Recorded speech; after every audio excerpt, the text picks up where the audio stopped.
When I moved to the US at the age of 24, it could not be any more surprising for me how people in the US or many Americans stereotype the Muslim woman. I do come from a relatively committed and conservative family. However, I'm pursuing my studies in the US. They had this stereotype about Muslim women either being conventional, staying at home and doing almost nothing, or being liberal. Because of this, I became very aware of accurate stereotyping that is taking place in the West. And actually, this stereotyping or this complicated relationship was born due to many circumstances. Books like Huntington's A Clash of Civilization were absolutely contributors to this stereotyping. I'm sure that this stereotyping has helped actually the US policy in the Middle East, and I do remember the invasion of Iraq, where many people were really dehumanizing the Iraqis when they did the invasion. I think one-to-one personal interaction between people from the so-called West and people from the so-called East would help creating a human face for each other. I think tolerance and appreciating the other for what they have to offer.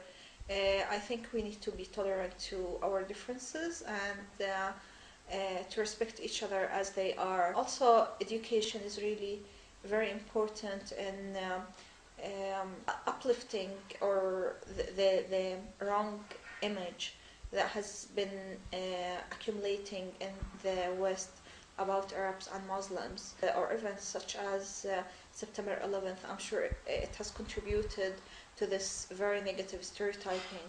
However, I think it's much more rooted, much more complex than being attributed to only one event. It's surprising if we look at different cultures how similar they are, because we always dwell in differences and exaggerate them rather than dwell in similarities and celebrate them. And I do think that if we celebrate our similarities and also celebrate our differences where we actually recognize them as positive points of change and rooms for learning from others and improving and progressing, this would be absolutely a way to go.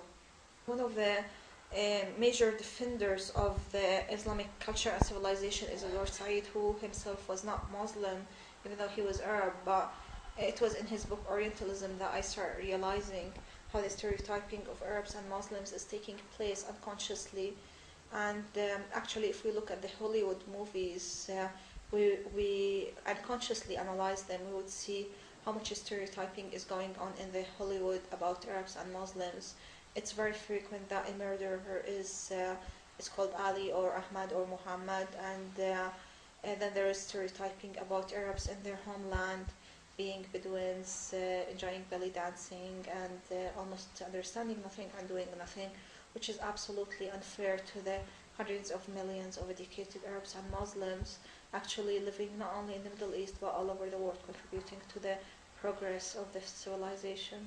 I lived in the US for 4 years, actually doing my graduate studies, and a few points actually did trigger my attention or my surprise at certain points.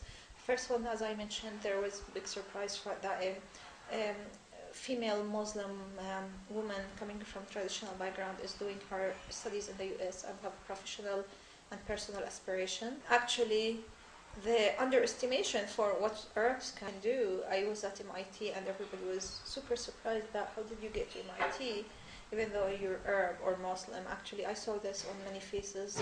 Of course, I'm not stereotyping about Americans. There were many people who are really aware of what's going on of Orientalism, or who are very welcoming, who are very empathetic with what's going on, and who actually feel apologetic for where the West is going or where the Western foreign policies or the US foreign policy is going.